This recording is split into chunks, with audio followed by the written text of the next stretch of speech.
Oi, pessoal, boa tarde, boa tarde. Boa tarde para a galera que está aí acompanhando mais uma edição do Contrafluxo. Você que está nos acompanhando via Facebook, muito obrigado pela audiência. Está começando mais um Contrafluxo, hoje, sexta-feira, 1º de maio de 2020, Dia do Trabalhador. Parabéns a todos os trabalhadores, todas as trabalhadoras. É muito importante contar com vocês, né, nessa luta. O trabalho que gera riqueza, o trabalho que faz esse país crescer. Eu me chamo Rui Rocha e hoje vamos seguir com a jornalista Liciane Oliveira. É uma honra ter você, Lili. É muito bom contar com a sua participação. Olá, Rui, boa tarde. Infelizmente, obrigada, Rui. Né? Mas você está aqui para brilhar, para trazer a sua contribuição. Muito obrigado, Lili. Obrigado também a Elan, que está aí na técnica. Né? Estamos torcendo para a Jana. Beijão para a Jana. Esse programa vai para você. Estamos torcendo pela sua recuperação. Está doentinha, né? Mas se cuida que as coisas vão melhorar. Beijo, Jana. Já vi aqui que ela está nos acompanhando, Rui, nos desejando um bom programa. Que responsabilidade, né? Tá aqui no lugar dela, mas nós esperamos que ela se recupere bem e que logo, logo esteja de volta aqui para participar do programa com você novamente. Sem dúvida, Lili. E hoje, né, nós vamos receber o presidente da Federação de Sindicatos de Professores e Professoras de Instituições Federais de Ensino Superior e de Ensino Básico, Técnico e Tecnológico. O nome é grande. Proifes, mas para resumir, porque são muitas instituições representadas, né? É verdade. É um prazer contar também com o professor Newton Brandão, né? O professor Newton Brandão, que dirige o Proifes, né? No Dia do Trabalhador, temos que trazer os trabalhadores, né, para dar a sua opinião, para dar a sua avaliação técnica dos fatos políticos, né, dos fatos sociais. Boa tarde, professor. Seja bem-vindo. Cadê o áudio? Só lembrar de ativar o áudio, professor. Seu áudio está desligado. Verdade. Estou aprendendo aqui. Agora sim. Boa tarde, Lili. Boa tarde, Rui. Jana, se cuida, menina. Não sabia que você estava doentinha, mas é importante se cuidar bem neste momento, porque você é importante para a nossa luta, viu? Se cuida. Boa tarde ao Elan também, que está aí na técnica, né? E boa tarde aos ouvintes, aqueles que estão nos escutando neste momento no Brasil inteiro, pelo Facebook ou outras mídias sociais. Pois boa tarde, Rui. Rebeca. Rebeca também está na produção, né? Está aí contribuindo com o programa. Isso. Rebeca nos deu... Maria Luzinete Ferreira, Maria Nazaré, Arruda Cardoso. Valeu, pessoal. Obrigado pela audiência. Um beijo para vocês. Rebeca nos deu um apoio essencial, né, Rui, para que o nosso programa pudesse ir ao ar também na Rádio Universitária. Bom, mas vamos aos destaques da semana, Rui? Pois é. Qual é o seu destaque, Lili? Olha só, Rui, na última sexta-feira, você, né, e a colega Jana Sá receberam aqui no programa Contrafluxo o reitor eleito do IFRN, o professor Arnoldo Araújo. Na ocasião, ele falou a respeito da nomeação do Josué de Oliveira Moreira como interventor do Instituto. Nesta mesma semana, o reitor eleito também concedeu entrevista ao jornalista Rafael Duarte, da agência Saiba Mais, que inclusive é um parceiro do nosso programa. Ele já apresentou o Contrafluxo ao seu lado, Rui, algumas vezes, e na segunda-feira, 28 de abril, o interventor moveu uma ação na Justiça pedindo a censura da matéria publicada pelo Rafael. Foi um grave ataque ao direito à liberdade de imprensa, né, ao direito à liberdade de expressão, só que, infelizmente, em caráter liminar, a Justiça não acatou o pedido do interventor, que, entre outros pontos, solicitavam a pena que compreendia o pagamento de uma multa diária de R$1.000, caso a matéria não fosse retirada do ar. A postura do interventor, Rui e Brandão, e a todos que nos acompanham, ela só evidencia o seu caráter autoritário e antidemocrático, totalmente condizente com a postura do governo, o qual ele representa, né, que tem como líder um presidente que demonstra total desrespeito com a democracia. Desde que Jair Bolsonaro assumiu o poder, os jornalistas são diariamente alvo de ataques e posturas desrespeitosas por parte do ex-capitão. Você tem um dado sobre isso, não é, Rui? É isso mesmo, né, Lili? Veja só, parece que este ano a incidência de ataques à categoria cresceu 54%. Né? Isso aí são dados de uma pesquisa que foi publicada recentemente, né? Importante destacar que esses ataques sistemáticos não são aleatórios, né? Afinal, é por meio do trabalho dos jornalistas que a sociedade se mantém informada e com capacidade de se posicionar criticamente sobre os fatos que acontecem no país. Pois é, Rui, descredibilizar a imprensa enfraquece a democracia, né? E é isso que parece ser o objetivo do governo Bolsonaro. Os ataques aos jornalistas são a resposta daqueles que não têm argumentos para defender suas posturas.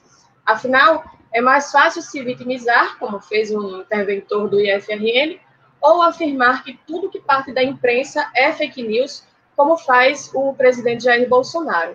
Enquanto profissionais de comunicação, nós aqui da equipe do programa Contrafluxo prestamos solidariedade ao colega Rafael Duarte e a tantos outros jornalistas que lutam diariamente para exercer a profissão e levar informação de qualidade para a sociedade. Mas e aí, Rui, qual é o seu destaque? Pois é, Lili, não deixa de ter muita relação com o que você falou, né? A gente está vivendo uma era de ignorância, desinformação, né? Tem muitos comunicadores que estão entrando por um caminho perigosíssimo para a saúde pública, para a democracia.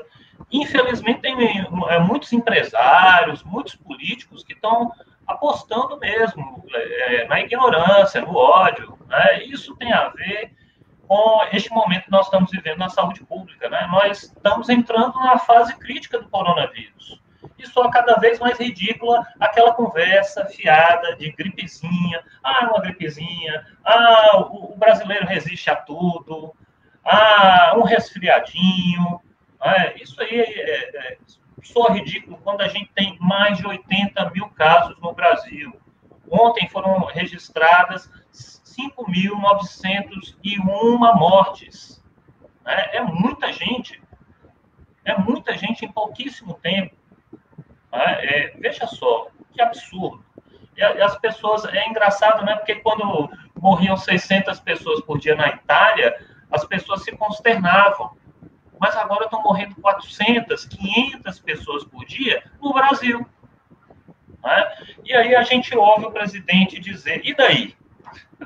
É uma ofensa ao povo brasileiro, né, Levi? O presidente fica falando, o que eu posso fazer? O que eu posso fazer? Pergunta Bolsonaro. Ora, o presidente pode fazer uma infinidade de coisas. Né? Pode liberar verbas. Né? O governo está liberando verbas para a saúde a conta-gotas. Né? Libera 10 milhões aqui, libera 15 milhões ali. Isso para um estado, né? Um estado como a Bahia, um estado como Pernambuco, um estado como o Ceará, ou mesmo um estado de, entre aspas, aliados, né, como é o caso de Minas Gerais, né, com o Romeu Zema, 10 milhões para um estado não é nada. Então, o governo pode sim, tem muito o que fazer. Né? Pode liberar verbas, pode liberar equipamentos com agilidade, ao invés de ficar tomando respirador aí de governos de estados, né? Pode simplesmente parar de perseguir os governadores, em especial os governadores do Nordeste. Veja que até os aliados de ontem, né, gente que contribuiu muito para a vitória de Bolsonaro, como é o caso do Dória, agora ele arruma confusão. Por quê? Porque essa é a estratégia do governo. Né? Tergiversar, enrolar, tirar o foco, desviar a conversa. Ao invés de falar do que interessa, de enfrentar o problema, né? É um governo que fica em campanha contínua, né? Que fica jogando para a base o tempo inteiro. Então, tem muito que poderia ser feito. Você poderia estar recuperando aí a economia popular. Você poderia estar ajudando as pessoas mais pobres, os pequenos comerciantes, né? Os pequenos profissionais liberais, que, assim, não, manda abrir o comércio. Minha gente, de que adianta abrir o comércio se não tem gente para comprar? Se as pessoas não têm dinheiro, sabe? temos que repetir, são 5.901 mortos, isso de ontem. Né? Hoje a gente vai seguramente superar os 6.000, e até o próprio ministro da Saúde estava falando, né? Porque possivelmente vão morrer 1.000 pessoas por dia. Ué, ministro, e o que você vai fazer diante disso? Né? Lembrando que quando a gente falar 5.900 mortos, vamos superar a barreira dos 6.000, isso aí são os casos confirmados de morte por coronavírus. A subnotificação é gritante, conforme a gente tem aí em diversos estudos científicos. Não é palpite, é estudo científico. Nós estamos vivendo uma crise humanitária, né? É o que a gente está vendo no Ceará, é o que a gente está vendo em Pernambuco, no Amazonas, é o que a gente está vendo no Rio de Janeiro, em São Paulo, né? Enfim, o colapso da saúde já é uma realidade. A tendência, infelizmente, é piorar, porque tem muita gente tergiversando, enrolando, tirando foto. Não, vamos voltar para a rua. Não tem isso. Né? A curva está aumentando. Né? Os casos estão aumentando rapidamente. Pois é, Rui. E o nosso presidente, além de não fazer nada, não é verdade, ainda trata como adversários políticos aqueles que estão tentando fazer alguma coisa, como você bem colocou, né?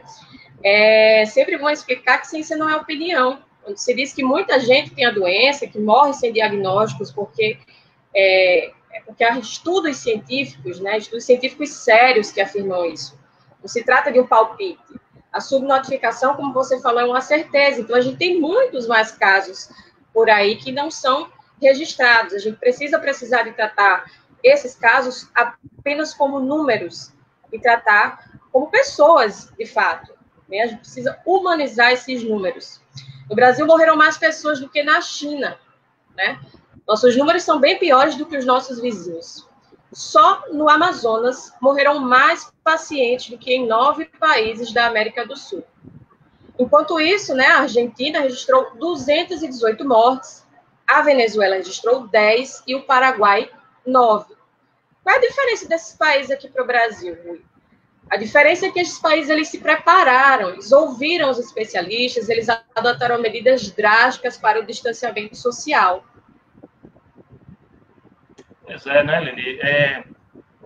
Fica parecendo que a gente gosta de ficar em casa, né? Que a gente gosta de ficar preso sem poder trabalhar, sem poder estudar, sem poder sair para se divertir. Não é isso. É porque é uma necessidade. A gente tem que ouvir os especialistas. É o único recurso que a gente tem, né? Nessas horas eu lamento comentários irresponsáveis, como o do jornalista Gustavo Negreiros, né? É um absurdo o que esse cara falou aí recentemente, né? É um absurdo dizer que autoridades de saúde pública estão fazendo terrorismo, quando a única resposta efetiva que temos à pandemia é o distanciamento social. Não tem vacina, né? Não tem remédio com eficácia comprovada. É engraçado, né? Pararam de falar da cloroquina. Justamente quando o bicho pega, né? Quando mais pessoas morrem, né? Quando mais pessoas padecem com a doença, quando a gente está à beira aí de chegar a 100 mil casos confirmados, aí de repente, não tem mais cloroquina. Como assim? Né? É porque sabem que o remédio, infelizmente, é inócuo. Não é que a gente torce, a gente estava torcendo contra. Não, a gente estava observando os fatos. Agora tem gente que gosta de negar a realidade. Isso aí é uma característica da situação contemporânea, né? Da mentira, né? Pós-verdade nada mais é do que mentira. Né? Infelizmente, a gente está vivendo um tempo em que a ignorância da audiência, o ódio vende, né? E alguns empresários se agradam disso, né? Querem ganhar dinheiro às custas do sofrimento do povo. Né? Infelizmente, tem gente que está se aproveitando aí para especular com o preço do álcool gel, com o preço dos respiradores. Né? Já tem respirador aí que pessoal cobrando o quádruplo do preço, 4 vezes mais do que o equipamento valia, um equipamento que é vital para a sobrevivência de diversas pessoas. Né? Tem um outro equipamento também que mede a oxigenação, né? Já está duplicando, quadruplicando de preço. Isso é muito triste. Né? Vivemos um dilema. Né? O apoio ao distanciamento cai. Né? A gente viu semana passada muita gente falando, vamos voltar. Agora é um momento crítico. Agora é o momento de redobrar os esforços. Aqui no Rio Grande do Norte, a gente tem que seguir as recomendações das autoridades. Por seguirmos essas orientações, aqui a coisa não ficou tão complicada quanto em Pernambuco, né, ou no Ceará. Né? Acho que aqui, em alguns momentos, a gente chegou a ter 50% da população em casa. Né? Essa semana teve ali pelo dia 28, 27, houve um momento que as pessoas chegaram a ficar mais em casa, 56% das pessoas ficando em casa, só que o ideal era 70%, né? Justamente nesse momento mais crítico, nesse momento mais preocupante. Agora, 70% seria importante, né? No Rio, em São Paulo, e as pessoas falando, vamos afrouxar. Não, cidade que tem pouco caso, a gente pode ir soltando as pessoas, voltar à normalidade agora pode levar a uma explosão de casos. Empresários que estão pressionando pelo fim do distanciamento devem olhar o que aconteceu em Blumenau. Né? Flexibilizaram, afrouxaram o distanciamento numa semana e na outra semana os casos dobraram. Né? E o prefeito ainda veio com uma conversa muito atravessada. Porque não dá para saber se foi a reabertura do comércio que levou ao aumento de casos. Gente, vamos ouvir a ciência, né? Vamos ouvir quem tem argumentos científicos. Não há como ignorar também, Lili, essa multidão obrigada a ir para imensas filas de banco, passar as madrugadas. Olha que coisa revoltante. Eu vi a jornalista da Globo News chorando outro dia. Que absurdo, as pessoas entulhadas nos ônibus, as pessoas nas filas de banco. Pois mas deveria ter alertado as pessoas antes. Eu lamento o posicionamento da Globo News lá atrás, inclusive endossando, normalizando o Bolsonaro, né, normalizando certos absurdos. Se a gente tivesse tido um discurso mais firme, né, se a mídia tivesse sido mais firme, inclusive tem empresas de mídia ainda piores, né, o caso da Record, por exemplo, né, surgiu essa manhã mesmo uma jornalista falando que não pode dar algumas notícias ruins na Record, a gente não pode falar do Amazonas. Como não pode falar? Se amanhã a gente vai estar na mesma situação, se não tomarmos os devidos cuidados, sabe? Então, assim, para se precaver, sim, tá? É o que devemos fazer. Como a ex-presidenta Dilma Rousseff falou, né? A gente poderia ter tomado medidas simples. Tem que dar o benefício emergencial? É claro, as pessoas estão morrendo de fome, o comércio está sem conseguir vender, então tem que dar o benefício emergencial sim, mas dá o cartão de débito, minha gente. Para que colocar as pessoas em risco, em filas quilométricas, gente? Desde a madrugada, isso é um absurdo. Mas, enfim, cabe a nós protestar para que isso mude. Infelizmente, o governo federal arrasou com a assistência social, destruiu o programa do CRAS, né, das casas de referência em assistência social, que tinha um trabalho essencial, indispensável, importantíssimo. Se essa rede tivesse sendo ativada hoje, nós estaríamos numa situação muito mais segura. As pessoas mais pobres, as pessoas mais vulneráveis, estariam muito mais tranquilas. E a economia também, minha gente, porque você está garantindo o comércio, você está garantindo a circulação da economia real, né, que é essa economia que vem do consumo. Essa é a economia que gera emprego de verdade, essa economia que mantém o país funcionando, né? Pois Lili, mas, enfim, nós estamos fazendo a nossa parte. Né? Com certeza, Rui. Um 1º de maio, pelo menos um pouquinho melhor, né? Mas cabe a nós protestar e cabe a nós defender os trabalhadores, as trabalhadoras. Você que é uma trabalhadora, eu te parabenizo pelo seu dia. Passou aí o dia de ontem, trabalhando de casa, no home office. A nossa equipe da FM Universitária, né, tem colaborado tanto. Os jornalistas, as jornalistas, aqui a nossa equipe do Contrafluxo, Rebeca, Elan, Jana, que está em casa. Parabéns a todas e a todos os trabalhadores e também aos trabalhadores da educação, né? Como é o caso do professor Brandão, que vai nos dar entrevista daqui a pouco. Exatamente, Rui. A gente está aqui com o professor Newton Brandão, né, que, como você já falou, a gente repete, é presidente da Federação de Sindicatos de Professores e Professoras de Instituições Federais de Ensino Superior e de Ensino Básico, Técnico e Tecnológico, o PROIFES Federação. Professor, mais uma vez, muito obrigada por ter aceito o convite para participar aqui do programa Contra Fluxo. É um prazer recebê-lo aqui. Inclusive, a Gilca Pimentel, ela está nos acompanhando e ela está dizendo justamente isso, que é um prazer tê-la aqui no programa do Contra Fluxo. O prazer é meu, eu que agradeço. Parabenizo aí toda a equipe do Contrafluxo pela excelente produção. Eu já assisti algumas vezes, acho que essa é a terceira vez que eu estou assistindo. Rui, parabéns aí pelos comentários, é isso mesmo, é hora de ficar em casa, estamos num crescimento do vírus, ou seja, ele está contaminando muito mais a cada dia. Você falava numa questão muito importante, a subnotificação. Há estudos que dizem que para cada morte do coronavírus, tem pelo menos outras 3 que não são comunicadas. Se nós estamos ultrapassando a casa dos 6 mil mortos, nós estamos dizendo que, na verdade, podemos ter quase 20 mil, 18 mil, quase 20 mil mortos por coronavírus. Os enterros em massa mostram isso, ou seja, estamos chegando quase no nível de uma Espanha, de uma Itália, e aí todo mundo ficou horrorizado com a Espanha e a Itália e não consegue horrorizar com um presidente que diz que está tudo bem, que é uma gripezinha e que tem que abrir o comércio para acontecer como aconteceu em Santa Catarina e em Blumenau, que na realidade, Rui, em uma semana aumentou em 800%, para você ter uma ideia do que representa o isolamento social neste momento em que o vírus está em ascendência na contaminação. Então, parabéns aí pelos comentários, parabéns ao Contrafluxo. Valeu, Brandão. Obrigado.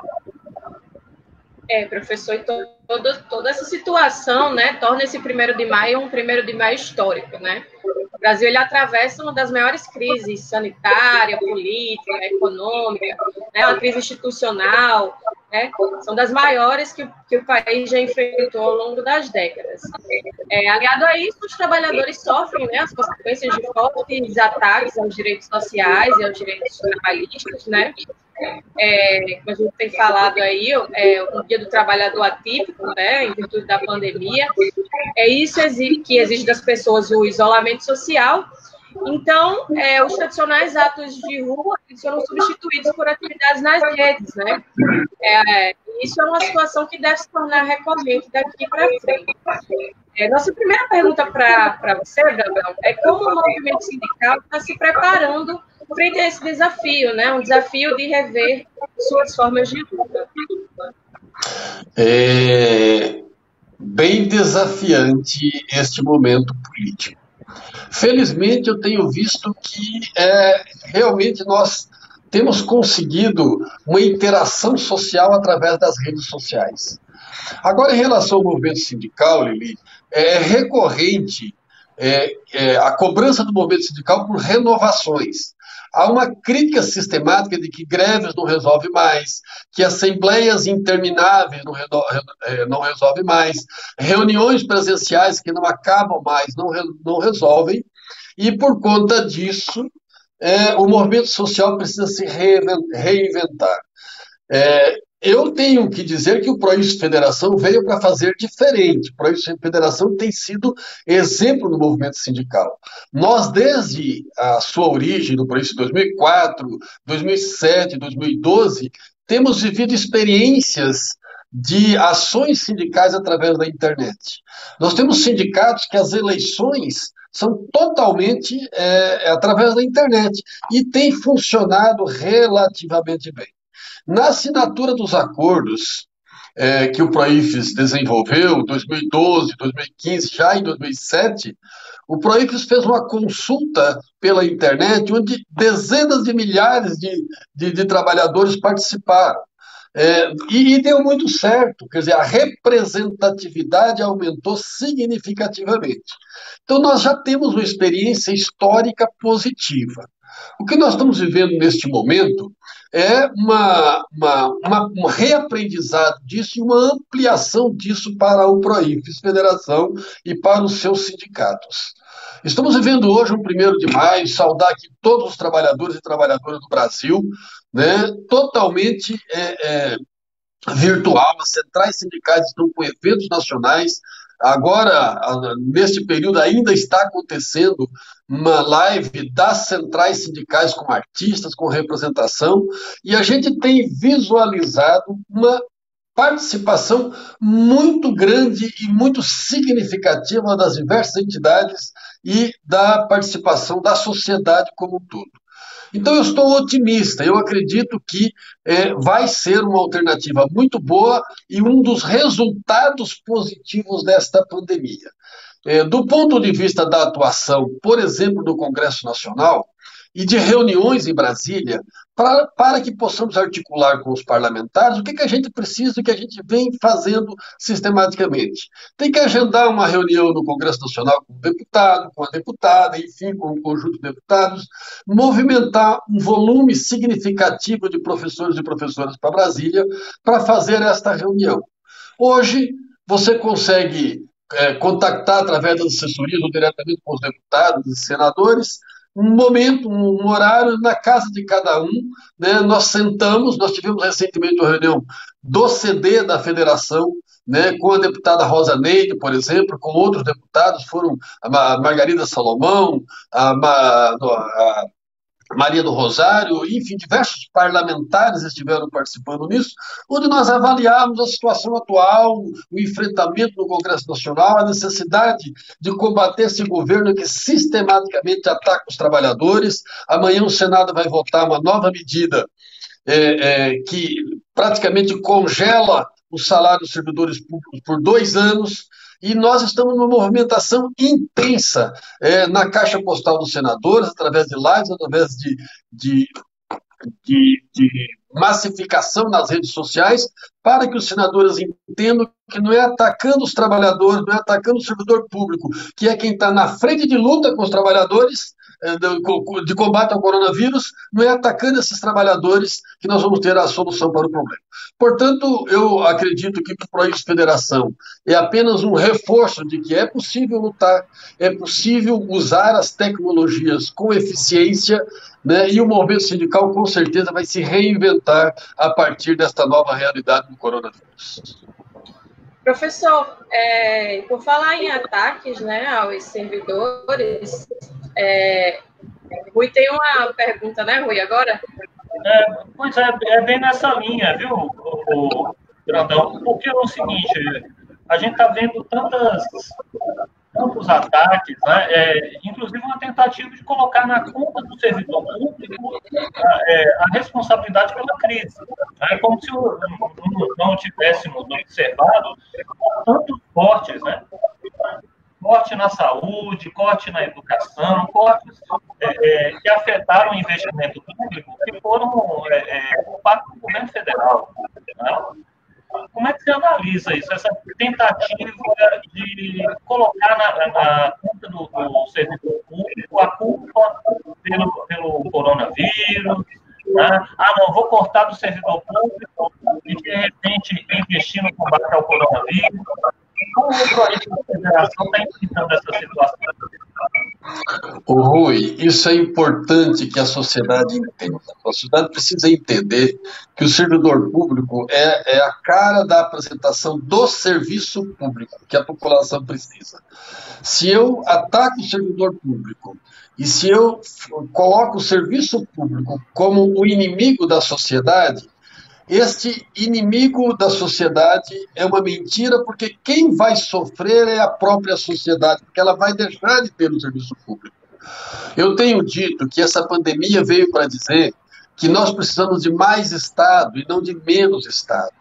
Eu não preciso ter Estado mínimo. E o que eu preciso é de Estado máximo. Eu tenho dito, tá bom, não vamos para os extremos, então eu preciso do Estado necessário. O que é o Estado necessário? É aquele que atende à necessidade da população. Quem vai atender a necessidade da população? É o servidor público que foi contratado para isso.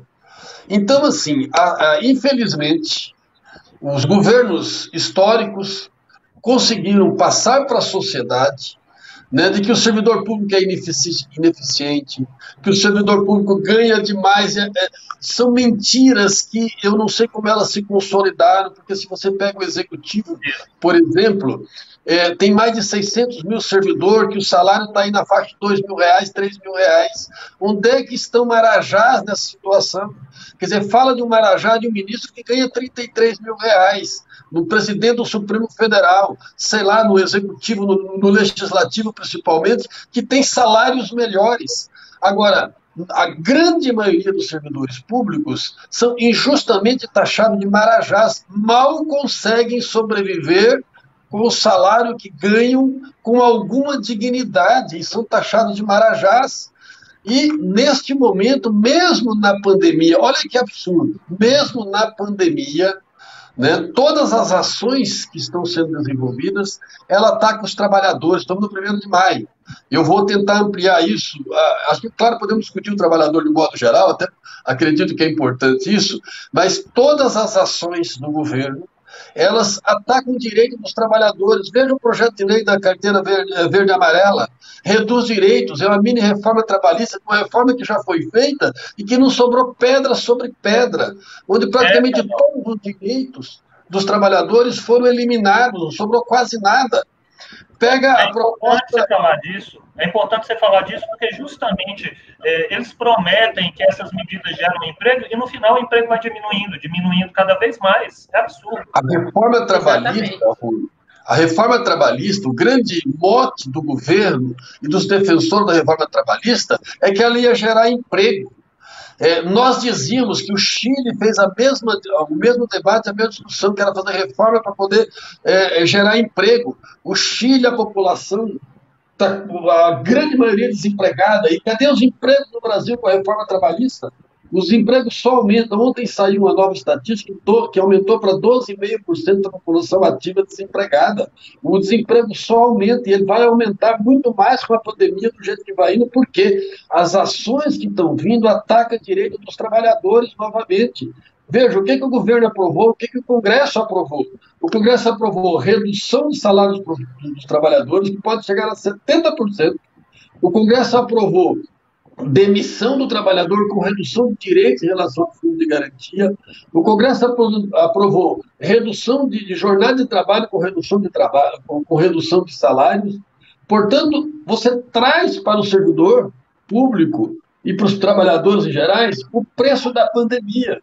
Na contrapartida, olha só o absurdo, o governo já liberou mais de R$1 trilhão, 1,2 trilhões de reais para salvar bancos, para banqueiros, para o sistema financista. Então, mostra que nós temos uma estrutura política no país que protege banqueiro.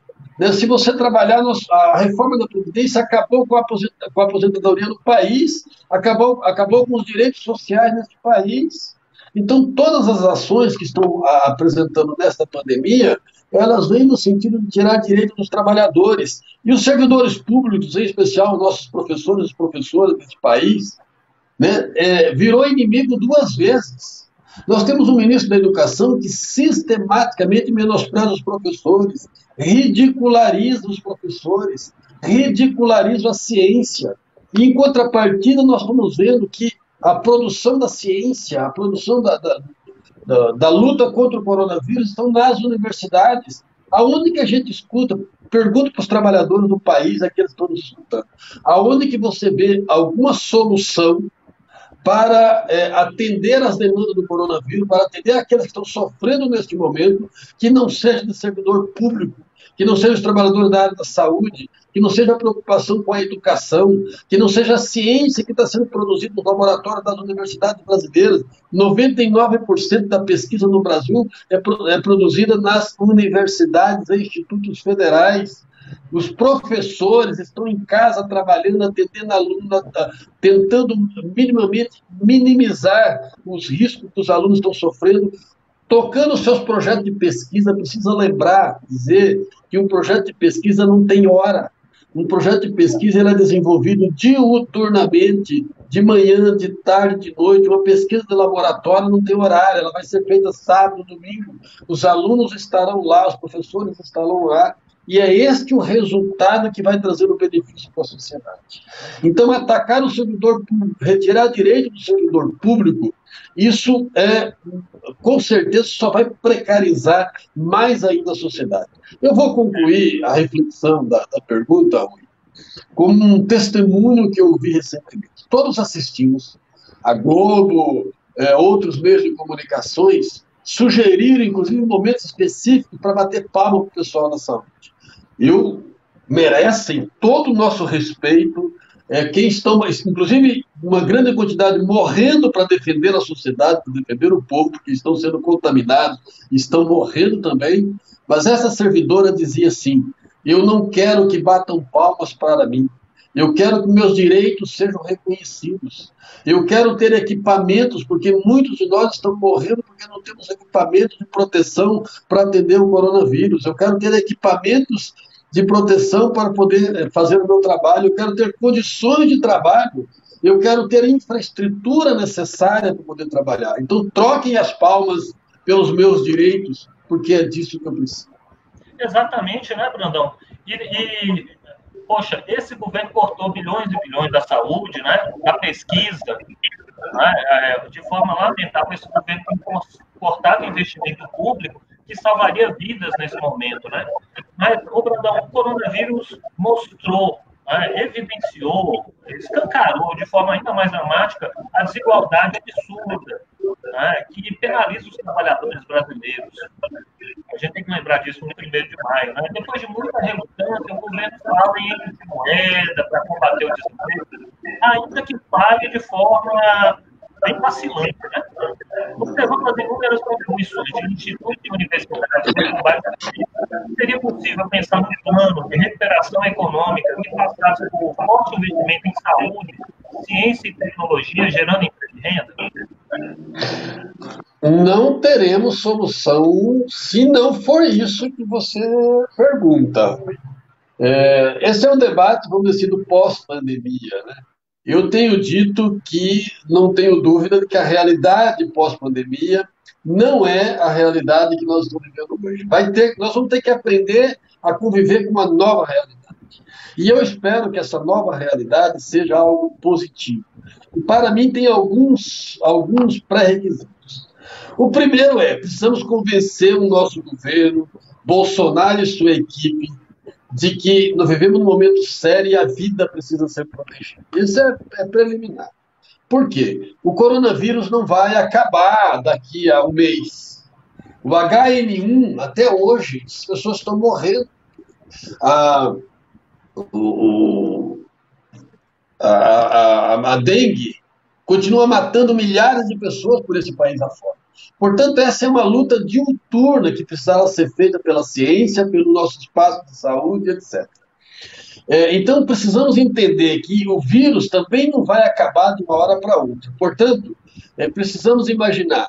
Quando nós escutamos que Espanha, França, até os Estados Unidos, apesar de ter mais de 60 mil mortos, começa a querer falar em retorno, a gente vai ver os dados, analisar os dados, começamos a perceber que o vírus ele teve um crescimento, e na maioria desses países ele está em decência, ele está caindo. Se ele está caindo, dá para começar o planejamento do retorno. Não é o caso do país. Neste país, nós estamos ainda... Cada besteira que o Bolsonaro faz, aumenta o número de mortes, porque ele incentiva mais pessoas a ir para a rua. Então, o primeiro ponto que eu acredito que precisamos pensar é o momento de ficar em casa. Você frisava muito bem isso no início desse programa. Precisamos ficar em casa. Esse é o momento de proteger a vida. A segunda questão que eu tenho defendido é população trabalhadora deste Brasil, que sirva de exemplo essa pandemia. Nós precisamos de mais Estado. Quem faz o enfrentamento é o Estado com investimento público, que é o imposto dos trabalhadores. Terceira conclusão importante. O trabalhador está mais do que provado agora. Por que a gente tem crise econômica? Porque não tem emprego. porque o trabalhador não pode ir trabalhar, as fábricas fecharam para proteger o trabalhador, né? Não é o capital financeiro. Tanto é que o capital financeiro nem sequer entra para contribuir com o processo. O trabalhador é o sustentáculo do processo de desenvolvimento. Precisamos tirar isso como consequência e como conclusão para a pós-pandemia. Um terceiro elemento que eu julgo importante: sistema de saúde público é absolutamente necessário. Nós construímos um sistema do SUS neste país com muita luta, com muita guerra, com muito enfrentamento. Infelizmente, nós vivemos um período de ministros, inclusive financiados por plano de saúde, enquanto ministro estava lá defendendo o plano de saúde. Não é o plano de saúde privado que está salvando a vida das pessoas. Mesmo quem tem plano de saúde está indo lá para a UTI do SUS, está indo lá para a cama de hospital do SUS, para a vaga do SUS, porque é o servidor público que está aqui fazendo esse enfrentamento. Portanto, o reforço do SUS, o ministro precisa parar, o governo precisa parar de cortar dinheiro da saúde e da educação. Né? Investimento na infraestrutura pública, então a defesa do SUS, para que nós mantenhamos um sistema de saúde em condições de fazer enfrentamento. A saúde do brasileiro, de modo geral, não é só nessa pandemia, não, continua sendo da dengue, continua sendo do chikungunya, continua sendo do H1N1, e quem dá resposta para isso é o nosso SUS. Então a defesa do SUS é fundamental para isso. Que mais que eu julgo que é importante trabalhar? Eu creio que é isso, a perspectiva. Sim, eu preciso falar da universidade, claro. Nós temos que pensar que a educação pública ela é fundamental neste momento. Então, pensar no investimento público para a educação também é absolutamente necessário que a gente tire como conclusão desta pandemia. Pois é, Brandão, e falando em educação, né, tanto pais, estudantes, quanto trabalhadores da educação estão apreensivos com toda essa situação, né, em decorrência das pressões para a retomada do calendário nos institutos e universidades federais, bem como nas demais unidades de ensino. Você acredita que será possível encerrar o ano escolar ainda este ano, ainda em 2020? De jeito nenhum. Vou justificar por quê. Fui enfático na resposta, porque vou justificar. Veja, felizmente as nossas universidades e institutos federais, regra geral pelo país afora, ainda estão acreditando e ainda estão fazendo debate com a comunidade acadêmica, né, do momento crítico que ainda vivemos, e estão incentivando e defendendo o isolamento social. Agora, você pontua, Lili, muito bem. Nós estamos vivendo pressões. Semana passada, aqui no Instituto Federal do Paraná, a gente teve uma pressão muito grande de diretores de interior, de pais de alunos. Nós estamos atendendo alunos, nós estamos em lista dos alunos, e os alunos estão, muitos deles, agoniados.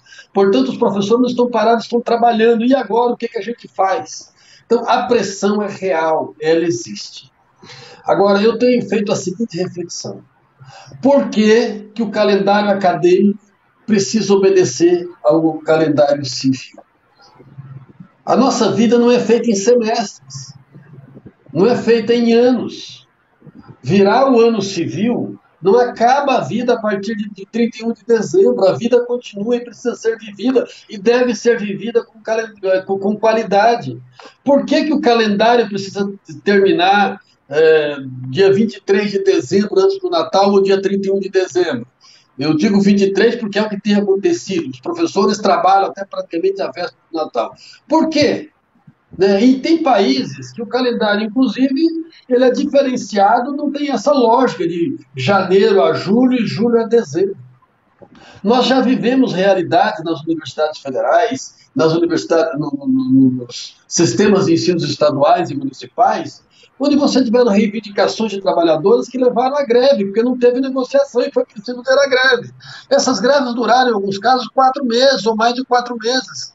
E nem por isso os estudantes perderam o ano letivo, e nem por isso os estudantes deixaram de ser atendidos com qualidade e com responsabilidade e com retorno às aulas.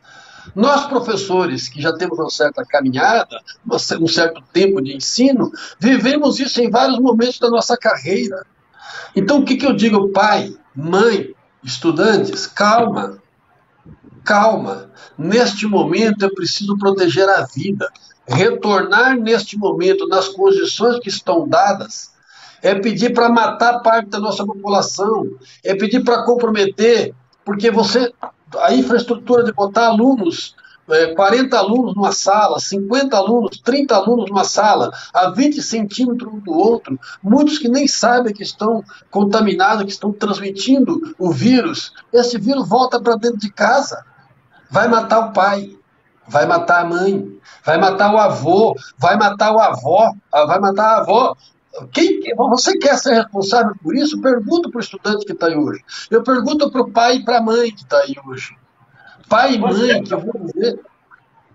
Não, e além disso, o jovem, ele não é imune à doença, né? Vendeu-se essa ideia de que só pessoas acima de 60 anos são vulneráveis. Não, várias pessoas de 40, 50, 20, né? Crianças. Você tem crianças com menos de... Não só não é imune, né? Só não é imune, como é poderoso da transmissão, né? Vejam, as estatísticas estão mostrando que no Brasil o índice de mortes aqui, portanto de contaminados, está na faixa aí de 25 a 59, 50 anos. Não são necessariamente os mais velhos. Isso é uma falácia. Evidentemente, eu já estou na fase aí do grupo de risco, né? Estou me cuidando muito, muito mesmo, fico em casa direto e aconselho que faça, porque evidentemente está comprovado cientificamente que os mais idosos são mais suscetíveis, eles podem... Opa, caiu aí o Brandão. Perdemos o sinal do Brandão, Rui. E ele estava na nossa última pergunta já, né? Já meio que respondeu. Vamos ver se ele consegue retomar para a gente poder se despedir dele. Né? Opa, voltei. Então eu estava dizendo que está mostrando que quem está morrendo são as pessoas mais jovens. Nós temos aí criança de 12 anos que já morreu. Então é uma falácia dizer que seria o isolamento seletivo. Não. Neste momento, a proteção da vida exige. Pai, mãe, fique em casa. Fique com o teu filho em casa. Né? Eu não concordo com a educação que, às vezes, o Estado ou a escola particular... Eu tenho escutado testemunhos de pais desesperados, porque eles foram delegados para os pais, né, ensinar os filhos em casa. Não tem que fazer isso. Terá tempo suficiente. Vamos aguardar. Eu acredito isso. A conjuntura, e considerando que a curva ainda está em ascensão do vírus, que neste semestre não teremos condições de iniciar as aulas. As aulas se iniciarão, e eu torço por isso, mas começaremos a planejar isso provavelmente lá para junho, julho, para poder voltar com segurança. Tem que pensar como voltar em sala de aula. De repente vamos ter que dividir turmas para poder chegar em sala de aula. E não tem que pensar que em dezembro acabou a vida, acabou a aula. Poderemos ir para janeiro, para março, abril, quanto tempo for necessário para que os estudantes tenham a educação de qualidade, com a reposição de todos os conteúdos e dentro de um período, a experiência já mostrou, retornaremos ao calendário normal como nós temos hoje. Pois é, a Marta Araújo, que sempre acompanha o nosso programa, né? Um abraço para a Marta, feliz dia do... Abraço. Abraço, Marta. Abraço, Marta. Ela está justamente comentando, né? O calendário da pós-graduação, defesas, pesquisas, relatórios, segue o ano civil da CAPES, indispensavelmente, né? Parece que está faltando sensibilidade à CAPES também, né? Para dialogar num problema como esse. Em poucas palavras, comente aí. Falta sensibilidade do governo como um todo. Tem a questão do Enem, por exemplo. Dia 30 passado era prazo para os estudantes requisitar a isenção. Em que condições eu vou manter um calendário do Enem agora? Não tem como. Os órgãos públicos têm que entender que tudo tem que ser suspenso proteger a vida e retornar no momento de segurança. Esse calendário da CAPES, o calendário da pós-graduação como um todo, ele precisa ser revisto. Está aqui a nossa luta, o Prois Federação tem atuado nesse sentido. Nós vamos participar da Marcha pela Ciência que a SBPC está colocando. Um dos temas colocados vai ser esse, a necessidade de atendimento dos pesquisadores brasileiros que neste momento estão fazendo o possível, mas que precisa ser repensada a prorrogação dos prazos, prorrogação das defesas, a prorrogação das pesquisas, que elas não podem parar, mas tem um time que não vai ser possível atender a tudo agora. Esta professora Marta, é um desafio do movimento sindical, um desafio nosso, para pressionar os órgãos governamentais a ter sensibilidade para o momento que estamos vivendo. Brandão, muito obrigado. A Marta está mandando um abraço, a gente aproveita e manda um abraço também para a Gilca, para o Marlon, para o Gil Gonçalves, que também acompanha sempre o programa, enfim, todo mundo aí na escuta. Valeu, Brandão, obrigado pela sua entrevista, uma honra ter você conosco aqui no Contrafluxo. Valeu, um abraço. Valeu a todos vocês, eu que agradeço, meus parabéns e um forte abraço a todos os trabalhadores deste país, que mais do que nunca provam que é o sustentáculo do desenvolvimento. Não há país sem trabalho, não há país sem trabalhador. Portanto, este é o momento de dizer, queremos nosso direito, nenhum direito a menos. Essa é a nossa bandeira, essa é a nossa luta. Prois Federação, nosso sindicato, a Durne Sindicato, parabéns pela luta e parabéns a todos vocês aí do Contrafluxo. Valeu, Brandão. Muito obrigado. Um abraço a todos. Vai correr para outra live agora, né? Porque é assim, o trabalhador não para nunca. Valeu, Brandão. Muito obrigado. Um abraço. E aí, Lili, vamos de cultura? Vamos, a gente segue aqui com os nossos destaques culturais, né? E hoje o meu destaque cultural vai para uma dica de programação para esse restinho de feriado, Rui. Hoje é o Dia do Trabalhador, como a gente já tocou aqui no programa. E está acontecendo a live solidária Um Novo Mundo é Possível, que é promovida pelas centrais sindicais em celebração a este 1º de maio. Essa live ela segue até mais ou menos o final da tarde, né, e traz diversas atrações, como a Zélia Duncan, Alessi Brandão, Marcelo Genesi, entre outros nomes. É uma ação inédita no movimento sindical brasileiro, que este ano tem como pauta para a data a defesa da saúde, do emprego e da renda. Para acompanhar essa live, basta acessar o canal do YouTube da Rede TVT. E à noite, Rui, a partir das 19 horas, os amantes do rock têm mais uma vez um encontro marcado na página do Facebook Ecos da Anarquia. Hoje, o projeto Rock em Casa recebe os músicos Ariane Salgado e Tiago Varela. Eles prometem um repertório com muito hard rock e heavy metal. Né? Essa é a 3ª edição do projeto. Vocês têm falado sobre o projeto aqui nas semanas anteriores. Esse projeto ele traz semanalmente, durante o período de isolamento social, um artista do rock potiguar para se apresentar ao vivo no Facebook.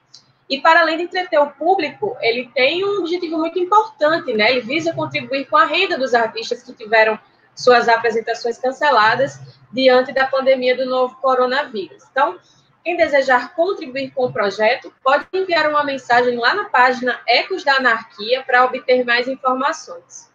E você, Rui, qual a dica que você traz para os nossos espectadores?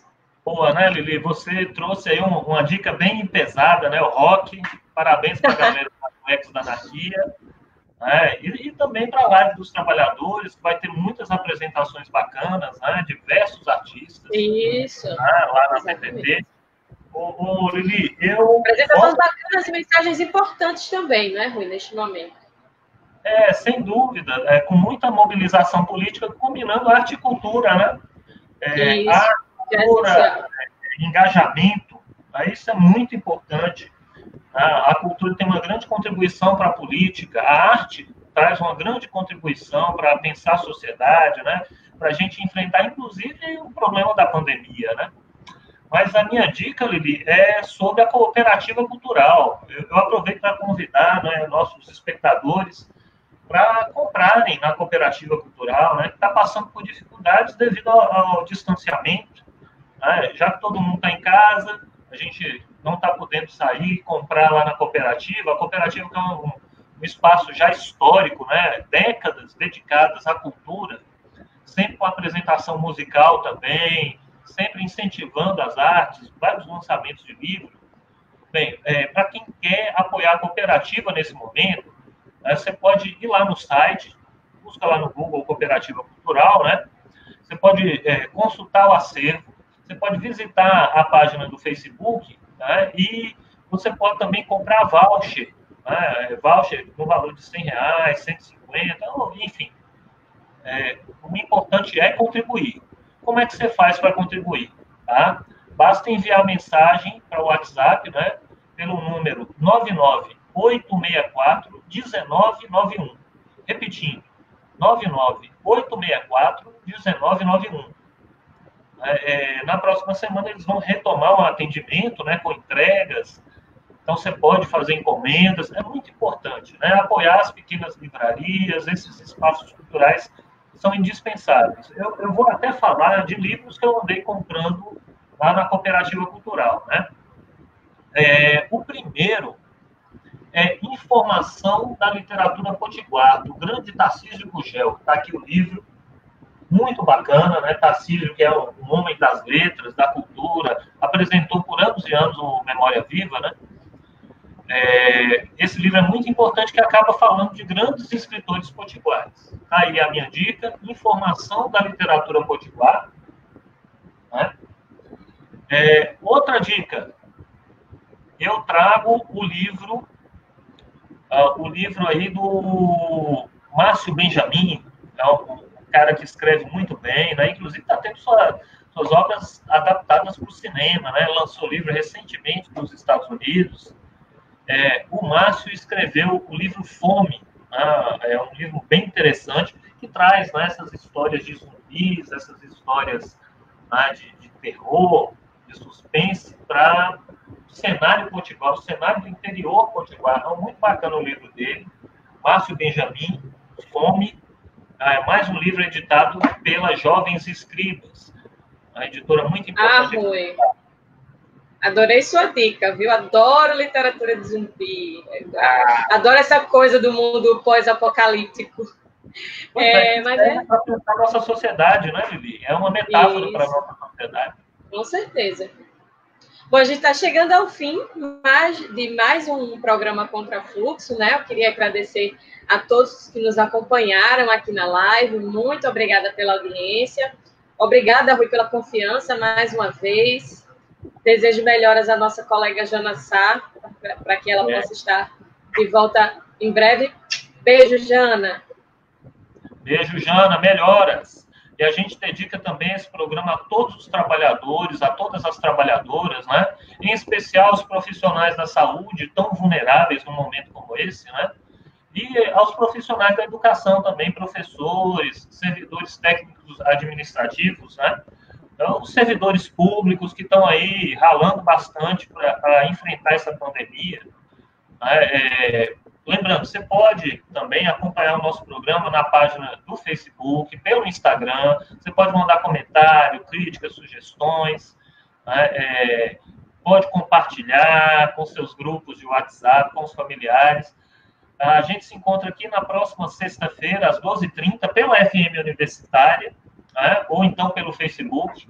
Um beijo para todo mundo, um beijo para os trabalhadores da Adurne, né, que apoia este programa. Vamos à luta, pessoal.